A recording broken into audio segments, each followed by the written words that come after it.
मित्रों, आज निर्मला कहानी का 18वां भाग है। तो आइए सुनते हैं निर्मला कहानी। जब हमारे ऊपर कोई विपत्ति आ पड़ती है तो उससे हमें केवल दुख ही नहीं होता, हमें दूसरों के ताने ही सहन करने पड़ते हैं। जनता को हमारे ऊपर टिप्पणी कसने का भी सुअवसर मिल जाता है, जिसके लिए वो हमेशा बेचैन रहती है। अंसाराम क्या मरा? मानो समाज को उन पर आवाजें कसने का बहाना मिल गया। भीतर की बातें कौन जाने। प्रत्यक्ष बात यही थी कि ये सब सौतेली माँ की करतूत है। चारों तरफ यही चर्चा थी।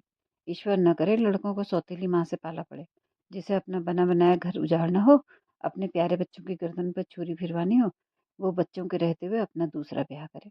ऐसा कभी नहीं देखा कि सौत के आने पर घर तबाह न हो गया हो। वही जो बच्चों पर जान देता था, सौत के आते ही उन्हीं बच्चों का दुश्मन हो जाता है। उसकी मति ही बदल जाती है। ऐसी देवी ने जन्म ही नहीं लिया जिसने सौत के बच्चों को अपना समझा हो। मुश्किल यही थी कि लोग इन टिप्पणियों पर संतुष्ट नहीं होते थे। कुछ ऐसे सज्जन भी थे जिन्हें अब सियाराम से विशेष स्नेह हो गया था। वे दोनों बालकों से बड़ी सहानुभूति प्रकट करते, यहाँ तक कि दो एक महिलाएं तो उनकी माता के शील और स्वभाव को याद करके आंसू बहाने लगती थी। हाय हाय, बेचारी क्या जानती थी कि उसके मरते ही उसके लाडलों की ये दुर्गति हुई। अब दूध मक्खन काहे को मिलता होगा। जियाराम कहता, मिलता क्यों नहीं? महिला कहती, मिलता है। अरे बेटा, मिलना भी कई तरह का होता है।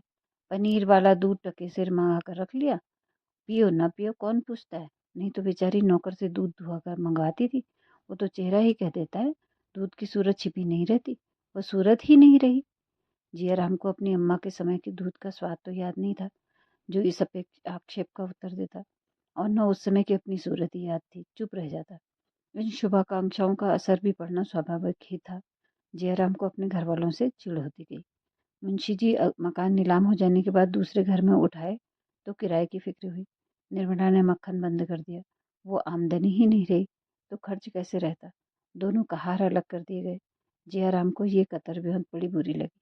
अब निर्मला मैके चली गई तो मुंशी जी ने दूध भी बंद कर दिया। नवजात कन्या की चिंता अभी से उनके सिर पर सवार हो गई थी। जियाराम ने बिगड़ के कहा, दूध बंद करने से आपका महल बन रहा होगा, भोजन भी बंद कर दीजिए। मुंशी जी, दूध पीने का शौक है तो जाकर दुहा क्यों नहीं लाते? पैसे के पानी के पैसे तो मुझसे नहीं दिए जाएंगे। तो ये सुनकर के जियाराम ने कहा, मैं दूध दूहने जाऊं, कोई स्कूल का लड़का देख ले तब? मुंशी जी, तब कुछ नहीं, कह देना अपने लिए दूध लिए जाता हूँ। दूध लाना कोई चोरी नहीं है। जियाराम, चोरी नहीं है? आप ही को कोई दूध लाते देख ले तो आपको शर्म नहीं आएगी? मुंशी जी, बिल्कुल नहीं। मैंने तो इन्हीं हाथों से पानी खींचा है, अनाज की गठरियां लाया हूँ। मेरे बाप कोई लखपति नहीं थे। जियाराम, मेरे बाप तो गरीब नहीं है, मैं दूध दूहने क्यों जाऊं? आखिर आपने कहारों को क्यों जवाब दे दिया? मुंशी जी, क्या तुम्हें इतना भी नहीं सोचता कि मेरी आमदनी अब पहले से नहीं रही? इतने तो तुम नादान नहीं हो। जियाराम, आखिर आपकी आमदनी क्यों कम हो गई है? मुंशी जी, जब तुम्हें अकल नहीं है तो क्या समझाऊं। यहाँ जिंदगी से तंग आ गया हूँ। मुकदमे कौन ले, और ले तो कौन तैयार करे। वो दिल ही नहीं रहा। अब तो जिंदगी के दिन पूरे कर रहा हूँ। सारे अरमान लल्लू के साथ ही चले गए। जियाराम, अपने ही हाथों ना? मुंशी जी ने चीखा कहा, अरे अहमक, ये ईश्वर की मर्जी थी, अपने हाथों को ही अपना गला काटता है। जयराम, ईश्वर तो आपका विवाह कराने नहीं आया था। मुंशी जी अब जब न कर सके, लाल लाल आंखें निकाल कर बोले, क्या तुम आज लड़ने के लिए कमर बांध कर आए हो? आखिर किस बित्ते पर? मेरी रोटियां तो नहीं चलाते। जब इस लायक हो जाना तो मुझे उपदेश देना, तब मैं सुन लूंगा। अभी तुमको मुझे उपदेश देने का अधिकार नहीं। कुछ दिनों अदब और तमीज सीख लो। तुम मेरे सलाहकार नहीं हो कि मैं जो काम करूं उसमें तुमसे सलाह लेता फिरूं। मेरी पैदा की हुई औलाद हो, जैसे चाहूं वैसे खर्च कर सकता हूँ। तुमको जबान खोलने का हक नहीं है। अगर फिर तुमने मुझसे ऐसी बेअदबी की तो नतीजा बुरा होगा। जब मनसाराम जैसा रत्न खोकर मेरे प्राण नहीं निकले तो तुम्हारे बगैर मैं मर नहीं जाऊंगा, वो समझ जाना। ये कड़ी फटकार पाकर भी जयराम वहां से नहीं टला। निशंक भाव से बोला, तो क्या आप चाहते हैं कि हमें चाहे जितनी तकलीफ हो मुंह न खुले? मुझसे तो ये नहीं होगा। भाई साहब को अदब और तमीज का जो इनाम मिला उसकी मुझे भूख नहीं है। मुझ में जहर खाकर प्राण देने की हिम्मत नहीं है। ऐसे अदब को दूर से दंडवत। मुंशी जी, तुम्हें ऐसी बातें करते शर्म नहीं आती? जयराम, लड़के अपने बुजुर्गों की ही नकल करते हैं। मुंशी जी का क्रोध शांत हो गया। जयराम पर उसका भी असर नहीं हुआ। इसका उन्हें यकीन था। उठकर टहलने लगे। आज उन्हें सूचना मिल गई कि इस घर का शीघ्र ही सर्वनाश होने वाला है। उस दिन से पिता और पुत्र में किसी न किसी बात पर रोज ही झड़प होती। मुंशी जी ज्यों-ज्यों तह देते, जयराम और भी शेर हुआ जाता था। एक दिन जयराम ने रुक्मणी से यहाँ तक कह दिया, बाप है ये समझकर छोड़ देता हूँ, नहीं तो मेरे तो ऐसे-ऐसे साथी हैं कि चाहूँ तो भरे बाजार में पिटवा दूँ। रुक्मणी ने मुंशी जी से कह दिया। मुंशी जी ने प्रकट रूप में तो बेपरवाही दिखाई, पर उनके मन में शंका समा गई। शाम को सैर करना छोड़ दिया। नई चिंता सवार हो गई। इसी भय से निर्मला को भी नहीं लाते थे कि शैतान उसके संग जाने क्या बर्ताव कर देगा। जयराम एक बार दबी जबान से कह चुका था, देखूं अब की बार कैसे इस घर में आती हैं। दूर ही से दुत्कार न दूं तो जियाराम नाम नहीं। बुढ़े मियाँ कर ही क्या लेंगे। मुंशी जी भी खूब समझ गए थे कि मैं इसका कुछ भी नहीं कर सकता।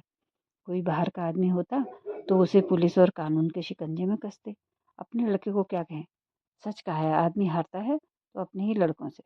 एक दिन डॉक्टर सिन्हा ने जियाराम को बुलाकर समझाना शुरू किया। जियाराम उनका अदब करता था, चुपचाप बैठा सुनता रहा। जब डॉक्टर साहब ने पूछा, आखिर तुम चाहते क्या हो, तो वो बोला, साफ साफ कह दो, बुरा तो न मानिएगा। सिन्हा, नहीं, जो तुम्हारे दिल में साफ साफ कह दो। जयराम, तो सुनिए, जब से भैया मरे हैं मुझे पिताजी की सूरत देख के क्रोध आता है। मुझे ऐसा मालूम होता है कि इन्हीं ने भैया की हत्या की है, और एक दिन मौका पाकर हम दोनों भाइयों की हत्या करेंगे। अगर इनकी ये इच्छा नहीं होती तो ब्याह ही क्यों करते। डॉक्टर साहब ने बड़ी मुश्किल से हंसी रोक कर कहा, तुम्हारी हत्या करने के लिए उन्हें ब्याह करने की क्या जरूरत थी। ये बात मेरी समझ में नहीं आई। बिना विवाह के ये हत्या नहीं कर सकते थे। जयराम, कभी नहीं। उस वक्त तो उनका दिल ही कुछ और था। हम लोगों पर जान देते थे, अब मुंह नहीं देखना चाहते। उनकी यही इच्छा है कि उन दोनों प्राणियों के सिवा घर में और कोई न रहे। अब जो लड़के होंगे उनके रास्ते से हम लोगों को हटा देना चाहते हैं। यही उन दोनों आदमियों की दिली मंशा है। हमें तरह तरह की तकलीफें देकर भगा देना चाहते हैं। इसलिए आजकल मुकदमे नहीं लेते। हम दोनों भाई आजकल आज भाग जाएं तो फिर कल देखिए कैसी बाहर होती है। डॉक्टर, अगर तुम्हें भगाना होता तो कोई इल्जाम लगाकर घर से निकाल देते। जयराम, इसके लिए पहले से ही तैयार बैठा हूँ। डॉक्टर, सुनो क्या तैयारी की है। जयराम, जब मौका आएगा देख लीजिएगा। ये कहकर जयराम चलता हुआ डॉक्टर सिन्हा ने बहुत पुकारा, पर उसने फिर कर देखा भी नहीं। कई दिन के बाद डॉक्टर साहब की जयराम से फिर मुलाकात हो गई। डॉक्टर साहब सिनेमा के प्रेमी थे और जयराम की तो जान ही सिनेमा में बसती थी। डॉक्टर साहब ने सिनेमा पर आलोचना करके जयराम को बातों में लगा लिया और अपने घर ले आए। भोजन का समय आ गया था। दोनों आदमी साथ ही भोजन करने बैठे। जयराम को यहाँ भोजन बड़ा स्वादिष्ट लगा। बोले, मेरे यहाँ तो जब से महाराज अलग हुआ है खाने का मजा ही जाता रहा। बुआ जी पक्का वैष्णवी भोजन बनाती है, जबरदस्ती खा लेता हूँ, पर खाने की तरफ ताकने का जी नहीं चाहता। डॉक्टर, मेरे यहाँ तो जब घर में खाना पकता है तो इससे कहीं स्वादिष्ट होता है। तुम्हारी बुआ जी लहसुन प्याज न छूती होंगी। जयराम, हाँ साहब, उबाल कर रख देती है। लाला जी को इसकी परवाह ही नहीं है कि कोई खाता है या नहीं, इसीलिए तो महाराज को अलग किया है। अगर रुपये नहीं है तो रोज गहने कहाँ से बनते हैं। डॉक्टर, ये बात नहीं है जयराम, उनकी आमदनी सचमुच बहुत कम हो गई है, तुम उन्हें बहुत दिक करते हो। जयराम हंसकर, मैं उन्हें दिक करता हूँ। मुझसे कसम ले लीजिए जो कभी उनसे बोलता भी हूँ। मुझे बदनाम करने का उन्होंने बीड़ा उठा लिया है। बेसबब पीछे पड़े रहते हैं, यहाँ तक कि मेरे दोस्तों से भी चिढ़े। आप सोचिए, दोस्तों के बगैर कोई जिंदा रह सकता है। मैं कोई लुच्चा नहीं हूँ कि लुच्चों की सोबत रखूं, मगर आप दोस्तों के ही पीछे मुझे रोज सताया करते हैं। कल तो मैंने साफ कह दिया, मेरे दोस्त घर आएंगे, किसी को अच्छा लगे या बुरा, जनाब कोई हो हर वक्त की धौंस नहीं सह सकता। डॉक्टर, मुझे तो भाई उन पर बड़ी दया आती है। ये जमाना उनके आराम करने का था। एक तो बुढ़ापा, उस पर जवान बेटे का शोक, स्वास्थ्य भी अच्छा नहीं है। ऐसा आदमी क्या कर सकता है। वो जो कुछ बहुत करते हैं थोड़ा बहुत, वही बहुत है। तुम अभी और कुछ नहीं कर सकते तो कम से कम अपने आचरण से तो उन्हें प्रसन्न रख सकते हो। बुड्ढों को प्रसन्न करना बहुत कठिन काम नहीं है। यकीन मानो तुम्हारा हंसकर बोलना ही उन्हें खुश करने को काफी है। इतना पूछने में तुम्हारा क्या खर्च होता है। बाबूजी, आपकी तबीयत कैसी है। वो तुम्हारी ये उदंडता देखकर मन ही मन कुड़ते रहते हैं। मैं तुमसे सच कहता हूँ, कई बार रो चुके हैं। उन्होंने मान लो शादी करने में गलती की कि इसे वह स्वीकार करते हैं, लेकिन तुम अपने कर्तव्य से क्यों मुंह मोड़ते हो। वो तुम्हारे पिता हैं, तुम्हें उनकी सेवा करनी चाहिए। एक बात भी मुंह से ऐसी नहीं निकालनी चाहिए जिससे उनका दिल दुखे। तुम्हें ये ख्याल करने का मौका क्यों दो कि सब मेरी कमाई खाने वाले हैं, बात पूछने वाला कोई नहीं। मेरी उम्र तुमसे कहीं ज़्यादा है जयराम, पर आज तक मैंने अपने पिताजी को किसी बात का जवाब नहीं दिया। वो आज भी मुझे डांटते हैं, सिर झुका के सुनता हूँ। जानता हूँ वो जो कुछ कहते हैं मेरे ही भले के लिए कहते हैं। माता पिता से बढ़कर हमारा हितैषी और कौन हो सकता है। उनके ऋण से कौन मुक्त हो सकता है। जयराम बैठा रोता रहा। अभी उसके सद्भावों का संपूर्णतः लोप नहीं हुआ था। अपनी दुर्जनता उसे साफ नजर आ रही थी। इतनी ग्लानि उसे बहुत दिनों से नहीं आई थी। रोकर डॉक्टर साहब से कहा, बहुत ही लज्जित हूँ, दूसरों के बहकावे में आ गया। अब आप मेरी जरा भी शिकायत नहीं सुनेंगे। आप पिताजी से मेरा अपराध क्षमा करवा दीजिए। मैं सचमुच बड़ा अभागा हूँ। मैंने उन्हें बहुत सताया है। उनसे कहिए मेरे अपराध क्षमा कर दें, नहीं तो मैं मुंह में कालिख लगाकर कहीं निकल जाऊंगा, डूब मरूंगा। डॉक्टर साहब अपने उपदेश कुशलता पर फूले नहीं समाये। जयराम को गले लगाकर विदा किया। जयराम घर पहुंचा तो 11 बज गए थे। मुंशी जी भोजन करके अभी बाहर आए थे। उसे देखते ही बोले, जानते हो कै बजे हैं? 12 का वक्त है। जयराम ने बड़ी नम्रता से कहा। डॉक्टर सीना मिल गए थे, उनके साथ उनके घर तक चला गया था। उन्होंने खाने के लिए जिद की, मजबूरन खाना पड़ा, इसी से देर हो गई। मुंशी जी, डॉक्टर सीना से दुखड़े रोने गए होंगे या और कोई काम था? जयराम की नम्रता का चौथा भाग उड़ गया। बोला, दुखड़ा रोने की मेरी आदत नहीं है। मुंशी जी, जरा भी नहीं? तुम्हारे मुंह में तो जबान ही नहीं है। मुझसे जो लोग तुम्हारी बातें करते वो गड़ा करते होंगे। जयराम, और दिनों की बात मैं नहीं कहता, लेकिन आज डॉक्टर सिन्हा के यहाँ मैंने ऐसी कोई बात नहीं की जो इस वक्त आपके सामने न कर सकूं। मुंशी जी, बड़ी खुशी की बात है, बेहद खुशी हुई। आज से गुरु दक्षिणा ले लिए क्या? जयराम की नम्रता का एक चतुर्थांश और गायब हो गया। सिर उठाकर बोले, आदमी बिना गुरु दक्षिणा लिए भी अपनी बुराइयों पर लज्जित हो सकता है। अपना सुधार करने के लिए गुरु मंत्र की कोई जरूरत नहीं। मुंशी जी, अब तो लुच्चे जमाना होंगे। जयराम, आप किसी को लुच्चा क्यों कहते हो, जब तक ऐसा कहने के लिए आपके पास कोई प्रमाण नहीं।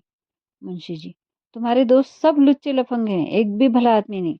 मैं तुमसे कई बार कह चुका हूँ कि उन्हें मत जमा किया करो, तुमने सुना नहीं?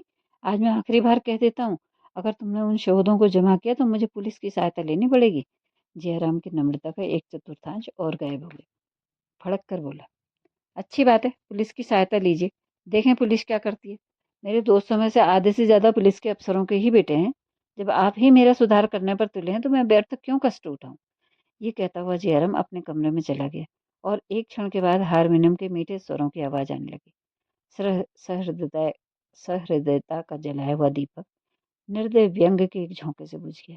अड़ा हुआ घोड़ा चुमकारने से जोर मारने लगा था, पर हंटर पड़ते ही फिर अड़ गया और गाड़ी को फिर से पीछे ढकेलने लगा। तो ये कहानी थी 18वें भाग की। बताइएगा अवश्य कि कैसी लगी। नमस्कार।